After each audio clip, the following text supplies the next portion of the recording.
నమస్తే, నేను మీ సతీష్. వైసీపీ నేతలలో అలజడి, ముఖ్యంగా ఒక్కొక్కరిపైన వరుస కేసులు. దీంతో ఒకవైపున కోర్ట్ హాల్కి, అదే ఇంకోవైపున చూస్తే పోలీస్ స్టేషన్లో జైళ్ళకి, మరో పక్కన హాస్పిటళ్ళు, ఈ మూడింటి చుట్టే తిరుగుతున్నటువంటి వైనం. మరి కోర్టులో కూడా ఒక్కొక్కరికి తగులుతున్నటువంటి ఎదురు దెబ్బలు.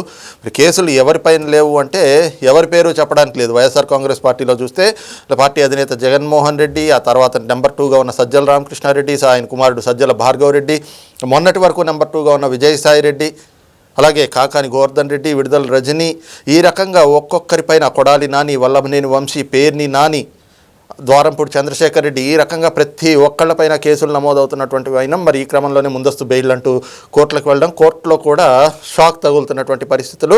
మరి ఈ పరిణామాలన్నిటితో జగన్మోహన్ రెడ్డి ఇంకా 4 ఏళ్ల పాటు ఉంది ఎన్నికలు రావాలంటే కూడా, మరి ఆ పార్టీని కొనసాగించగలరా, అసలు ఈ రాజకీయ ప్రయాణం సాగేటువంటి పరిస్థితులు ఉంటాయా అనేటువంటి అనుమానాలు కూడా తెరపైకి వస్తున్నటువంటి క్రమంలో జగన్ రాజకీయ భవిష్యత్తు ఏమిటి అనేటువంటి అంశం అంతా విశ్లేషించేందుకు సీనియర్ జర్నలిస్ట్ దుర్గా కుమార్ గారు ఉన్నారు. సార్ నమస్తే.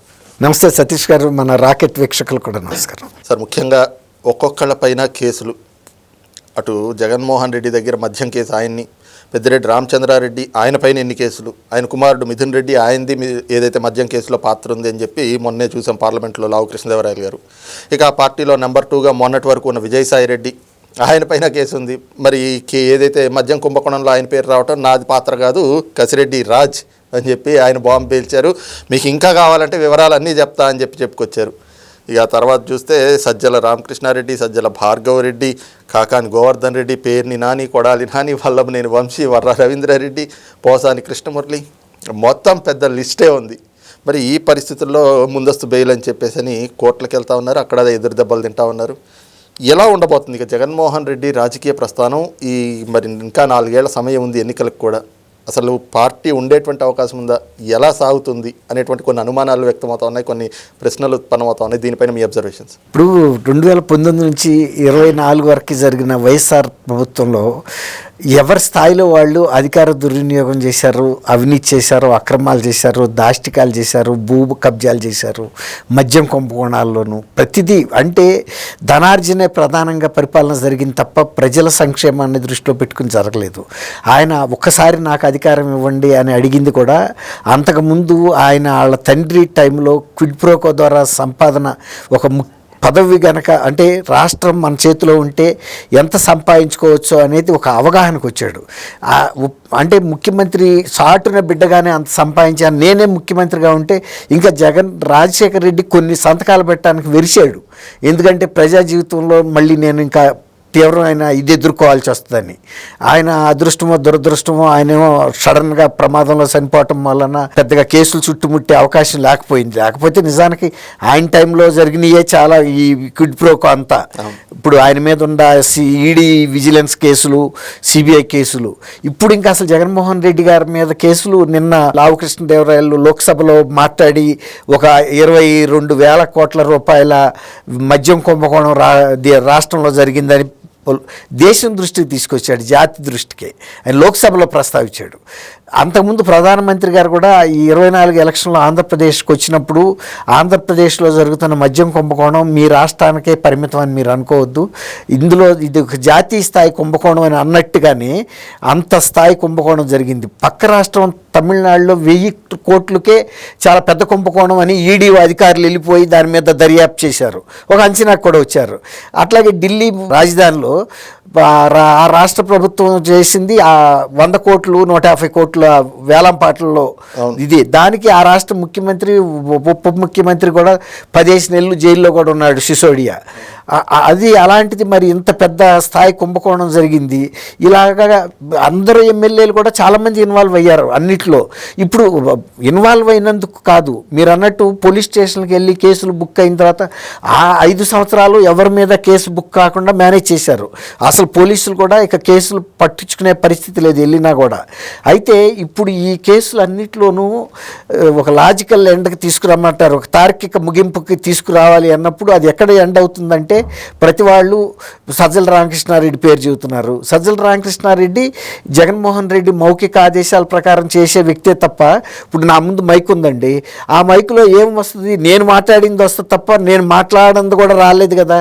సజ్జల రామకృష్ణారెడ్డి అనే అతను జగన్మోహన్ జగన్మోహన్ రెడ్డి చేతిలో టూల్. అతను ఎవరిని కొట్టదలుచుకుంటే అతను కొట్టాడు. దానికి సజ్జల రామకృష్ణ ఒక చేతిలో బెత్తం తప్ప కొట్టినాడు తప్ప. ఎవరు కొట్టారు అంటే పలానా ఆయన కొట్టారంటారు కానీ పలానా బెత్తం కొట్టింది అంటారు కదా. ఇప్పుడు ఈ తార్కిక ముగింపుకు రావాలి అంటే ప్రతి వాళ్ళు జగన్మోహన్ రెడ్డితోనే ఎండ్ అవుతుంది. ఈ పరిస్థితుల్లో ఎంతమంది ఎమ్మెల్యేలు మాజీ మంత్రులు ఇన్వాల్వ్ అయిన ప్రతి కేసు జగన్మోహన్ రెడ్డి గారి దగ్గరికి వచ్చి ఆగితే జగన్మోహన్ రెడ్డి గారు తప్పించుకోవటానికి వీలుందా? ఆయన ఇంకా నా పై ఆయన చేశాడని చెప్పడానికి ఎవరు లేరు అక్కడ. ఈ విధంగా మీరు అన్నట్టు అన్ని కేసులు అన్ని all road leads to Rome అన్నట్టు ఇప్పుడు ఎవరు ఏ ఎమ్మెల్యేని మాజీ ముఖ్యమంత్రిని అరెస్ట్ చేసినా జగన్మోహన్ రెడ్డి దగ్గర ఎండ్ అయ్యే పరిస్థితికి వచ్చింది. దానికి తోడు ఆయన పరిస్థితి పార్టీలో ఇంకా ఏమన్నా ఆశాజనకమైన పరిస్థితి ఉందా అంటే జనవరిలో ప్రజా సమస్యల మీదనే బయటకు వస్తాను, మీ అందరినీ కలుస్తాను. అసలు అందరినీ కలవటం మాట పక్కన ఉంచండి, కనీసం మాజీ ఎమ్మెల్యేలను కూడా కలవలేదు. ప్రస్తుతం ఎన్నికైన ఆయనతో పాటు 10 మందిని కూడా ఎమ్మడబెట్టుకుని ఆయన శాసనసభలోకి వెళ్ళలేని పరిస్థితి. వాళ్ళు ఎక్కడ తిరుగుతున్నారో ఈయన ఎక్కడ తిరుగుతున్నాడో తెలియట్లా.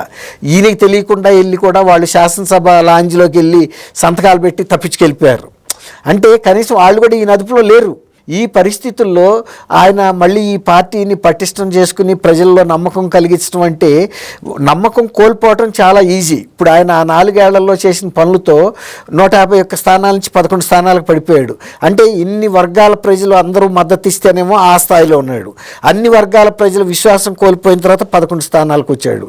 ఆ 11 మందిని కూడా శాసనసభలోకి వెళ్ళి ప్రజా సమస్యలను మాట్లాడలేని అధైర్యమైనటువంటి దీనమైన స్థితిలో ఇవాళ ఆయన తిరుగుతూ ఉన్నాడు దేశదిమ్మర్లాగా. కానీ ఎక్కడికి బెంగళూరు ప్యాలెస్ లేకపోతే తాడేపల్లి ప్యాలెసే కానీ బయటకు రావట్లేదు. కాబట్టి ఆయన ఏమనుకుంటున్నాడంటే ఇక నేను పార్టీని పటిష్టం చేయడానికి ఎవరు మిగిలారు. ఇప్పుడు బాగా నమ్మకం అనుకున్న విజయసాయి రెడ్డి నమస్కారం పెట్టి, అయ్యా నీ పార్టీకో దండం నీకో దండం, చేసిన తప్పులకి చాలు, నేను నీ మాటలు నమ్మి షర్మిల మీద కూడా అబద్ధపు సాక్ష్యం చెప్పాను, రాజశేఖర రెడ్డి గారు చెప్పింది ఇద్దరికి సమానం అని చెప్పాడు. అనేక సార్లు ఈయన నిన్నాడు. 3 తరాలుగా ఆ ఫ్యామిలీకి ఆడిటరు. కానీ ఇవన్నీ తెలుసుకున్న తర్వాత ఒక్కొక్కళ్ళు వెళ్ళిపోతున్నారు. కాబట్టి వాళ్ళ పార్టీని పటిష్టం చేయలేను, జైళ్ళల్లో పడుతున్నాళ్ళని కూడా ఇవాళ పలకరిస్తూ మానేశాడు ఆయన. ఫస్ట్లో కొద్ది రోజులు వెళ్ళాడు, హెలికాప్టర్ కూడా స్పెషల్ హెలికాప్టర్ వేసుకుని వెళ్ళి కూడా ఆయన పలకరించి వచ్చాడు పిల్లేని రామకృష్ణారెడ్డిని. ఇక ఆ తర్వాత ఇప్పుడు మొన్న పోసాని మురళీకృష్ణ ఏమైనా వెళ్ళి పలకరించాడా, అనిల్ ఏమైనా వెళ్ళి పలకరించాడా?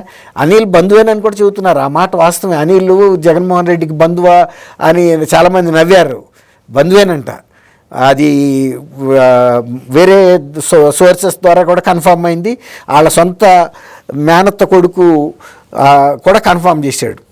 అతను తన పెదనాన్న అని పిలుస్తాడని, ఎప్పటి నుంచో ఈ అనుబంధం ఉందని. అట్లా ఇవాళ జగన్మోహన్ రెడ్డి గారు ఇక్కడ ఉండి ఈ కేసులు తట్టుకోలేడు. తన మీద ఉండ మనీ లాండరింగ్ కేసెస్ కూడా చాలా తీవ్రమైన కేసెస్ ఉన్నాయి. అందువల్ల ఇక ఆయనకి దీనికన్నా ఏదన్నా నేను విదేశాలకు వెళ్ళి సర్దుకుంటే బెటర్ అనే ఆలోచనకు వచ్చాడనేది కనబడుతుంది. ఇక ఆయన ఎక్కడ కూడా శ్రద్ధ చూపించట్లా. ఏదో వెళ్ళిపోయే వాళ్ళని రాజీనామా చేసి ఇంతమంది వెళ్తున్నారు. ఏమైనా ఆపుతున్నాడు ఆయన? ఎవరిని ఆపటం లేదు. ఆపి కూడా లాభం లేదు. ఇక ఆపి ఇప్పుడు గండిపడి నీళ్ళని అడ్డం మొన్న విజయవాడ గండిపడింది, దానికి ఏంటి బుడమేరు, ఎవరన్నా ఆపగలిగారా? ఎంత విధ్వంసం చేయాలో అంతా చేసింది. అట్లాగే ఇవాళ ఆ పార్టీలోంచి ఎంతమంది వెళ్ళిపోదలుచుకుంటే అంతమంది వెళ్ళిపోతారు. చివరికి మిగిలే వరదంతా పోయిన తర్వాత రాళ్ళు రప్పలే, ఎవడు ఉండడు. ఆఖరికి సజ్జల రామకృష్ణారెడ్డి మాత్రం ఎందుకు తీసుకుంటాడు? నేను ఎవరి ఆదేశాల ప్రకారం అంటే ముఖ్యమంత్రి ఆదేశాల ప్రకారం చేశాను. ఒకరోజు కాదు 2 రోజులు కాదు 5 ఏళ్ళు చేసింది అందులో నా స్వార్థం లేదు. నేను ఆయన చేతిలో ఒక టూల్ లాంటి వ్యక్తిని. నేను ప్రధాన సలహాదారుని కాబట్టి ఏదైనా నాకు చెబితే నేను అధికారులతో చేయించాను. కాబట్టి ఆ లాభం ఏదో ఆయనకి వెళ్ళింది, నేను తీసుకున్నది లేదు, తిన్నది లేదు. ఇదే చెప్తారు ఎవరు చెప్పినప్పుడు ఇక అల్టిమేట్గా ఇరుక్కుంది ఎవరు? కుటుంబంలోనూ ఆయన ఇరుక్కున్నాడు. బాబాయ్ హత్య కేసులో కానీ కుటుంబ వ్యవహారాలన్నింటిలోనూ. ఇప్పుడు కుటుంబానికి దూరమై, ఎమ్మెల్యేలకి దూరమై, మాజీ మంత్రులు పదవులు ఇచ్చిన వాళ్ళు కూడా ఇవాళ ఆయనకేం విశ్వాసపాత్రంగా ఉండలేదు. ఆయన పేరే చెబుతున్నారు. సజ్జల రామకృష్ణారెడ్డిని అత్యున్నత స్థానంలో పెట్టాడు. డిఫెక్టివ్ చీఫ్ మినిస్టర్గా పనిచేశాడు తను. కానీ ఇప్పుడు ఏదన్నా లబ్ధి పొందేటప్పుడు పొందుతారు, కానీ ఉరిశిక్ష వేసేటప్పుడు నన్ను ఉరిశిక్ష ఏమైనా వస్తారండి ఎవడన్నా ముందుకి? నే కాదు, అదిగో ఆయన చెప్పింది వేస్తే ఆయనకి ఏమంటున్నారు? ఇప్పుడు ఇట్లాంటి పరిస్థితుల్లో కొంత ఇక ఆయన కూడా ఇక ఆర్థికంగా సంపాదించుకుంది చాలు, ఇక పార్టీ అధికారంలోకి రాదు, నాకు ఇంకా ఇట్లాంటి దోపిడీకి అవకాశం కూడా దక్కదు, దోస్తున్న డబ్బుని చక్కగా దాచుకుని ఏదైనా విదేశాల్లో పెట్టుబడి పెట్టుకుని ఒక ప్రశాంత జీవనం గడపాలని అయితే చూస్తున్నట్టుగా అనిపిస్తుంది.